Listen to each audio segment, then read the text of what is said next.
Hello and Merry Christmas, I'm William King from Manx Radio.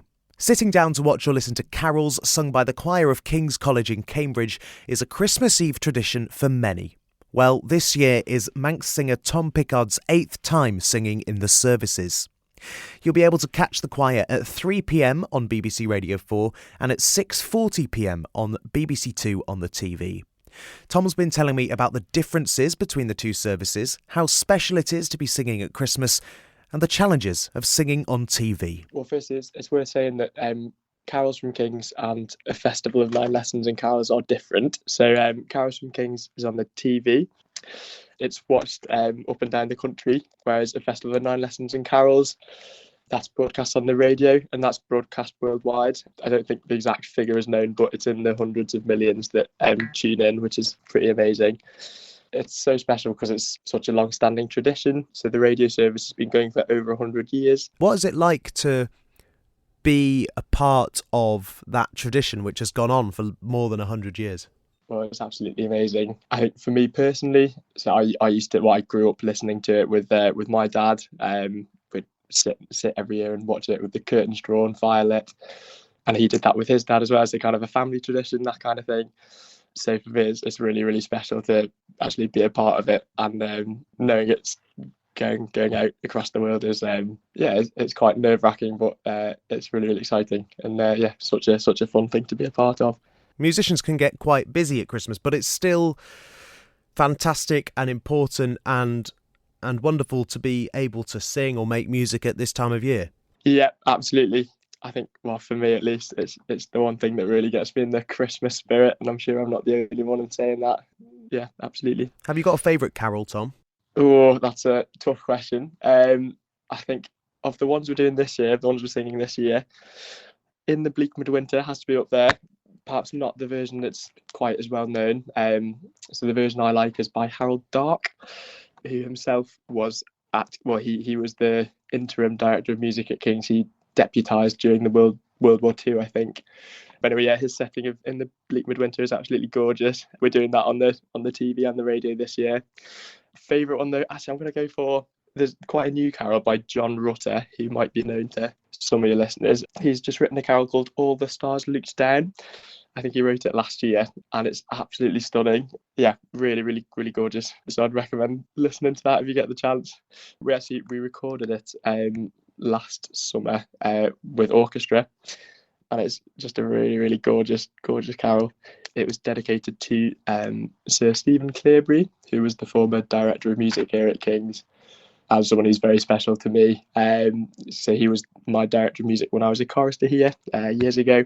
So yeah, and he sadly passed away in 2019, but this carol happens to be dedicated to him. So lovely, lovely piece. And of course, back in the day, Tom, you got to do the Once in Royal solo, if I remember rightly. Yes, never on the radio actually. So the radio is live. I never did it on the radio. I think that's probably a good job. I'm not sure I had the bottle for that, to be honest. But you did it on the TV. Did do it on the TV. Yeah, which is, it's quite nice to look back on. But it's only really a really small part of the service, and then you've got the rest of it. So, but yeah, I suppose it's quite well known for that, the start of the service, the solo treble thing and that. Yeah, of course. And I don't know, are there words of advice you would give to the young guy doing it this year, or do you sort of stay out of that and focus on what you're doing? We're kind of trained just to get on with it. Yeah, you just can't think about it too much. You just got to do it. But yeah. And Tom, I'm just wondering about this. I don't know. Some people who, when they're on the telly, they think, I'm never going to look at that. But I was wondering, will you and the people in the choir be watching the service from the TV back? Yes, most likely. So normally we try and we finish singing on the radio, and then the back row we get together and try and watch it together, which is always quite a good laugh. If anyone gets a close up there, they get quite a lot of cheers, and it's good fun. But yeah, no, we do watch it back. Yeah, that sounds like great fun. Is it hard singing with the cameras there, by the way? Are they distracting, or do they manage to stay out the way? at first it is quite distracting, but I think we're just told to completely ignore them. And yeah, you kind of get used to it. For me, the most difficult thing is because I'm so tall and because I've got such rubbish eyesight, and we're not meant to hold the music up on the TV because it like interferes with the lighting or something. So I can't really see the music. So I'm trying to get it as good as possible from memory. But yeah, so I can't really see the music, which makes it quite difficult. But yeah. Will it be a busy Christmas at King's then? Yeah, it has been, and it will be busy. Has been busy. We've just got back from. We went on tour to Germany and Holland. We sang in the Concertgebouw in Amsterdam, which was absolutely incredible. Really, really well received concert, and I think it was sold out as well, which is great. And then we've just sang a couple of days ago in the Barbican in London, which was also really good fun with the Philharmonia Orchestra.